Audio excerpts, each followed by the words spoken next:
So we know that we are going to do machining. So while we are going to machine the product, there are forces applied on the from the tool on the workpiece, and there are energy transfer taking place. So during the energy transfer, there will be heat generation also.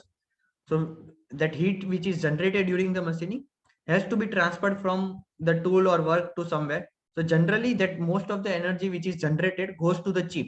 So this is the heat transfer versus cutting speed diagram which I have shown. Let me make it more clear for you. So these are the axes, and this is the total energy which is generated.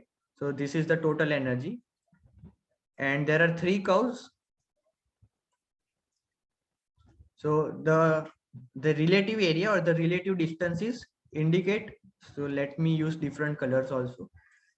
So this is one distance.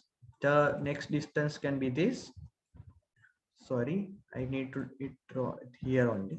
This is the next distance, and this is the last distance.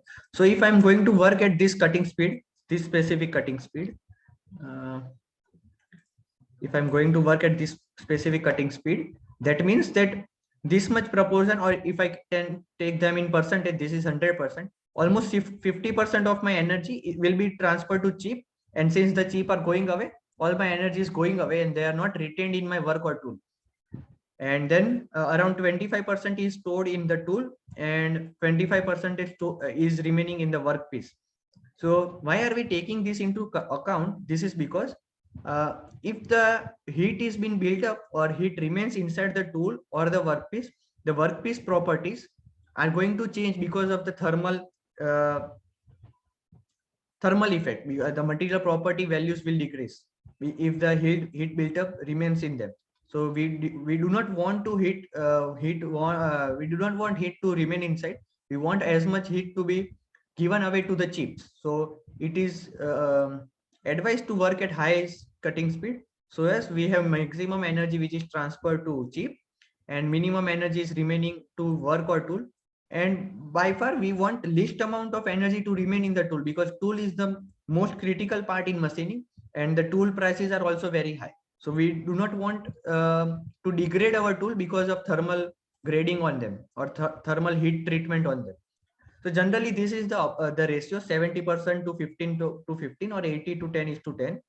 So the last is the percentage going to tool. The first is the percentage going to chip, and the center one is the ratio which is going to the workpiece. So we know that the cutting speed is directly proportional to rate of deformation, and the rate of deformation is directly proportional to heat generation. So this is why we are going to study the heat generation or the thermal aspect also. So do not want heat transfer to tool and over to workpiece also. So we do not want completely or want to avoid completely for the tool, and partially we can have some heat transfer to workpiece, that is okay. So at high cutting forces, maximum heat is carried away by chip. So at high speed, at high cutting speed, we'll have high values of cutting force, and at high values of cutting force, I have maximum energy going to chip. So that's the concept we want. Maximum heat is carried away by chip. That's what our aim was. Let's look at specific heat capacity definition. So it stores heat per unit change in temperature. While there are other coefficients also involved in our heat transfer. So K was the coefficient which means thermal conductivity, thermal heat conductivity. Rho is the density.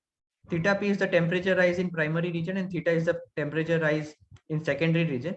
That was seen earlier also, that what was the primary region and secondary region. The primary shear stress region or primary deformation region, and secondary deformation region, that was introduced when we were modeling the chip formation and the chip modeling. So we'll end over here. In the next video we'll start with the thermal approach. Thank you.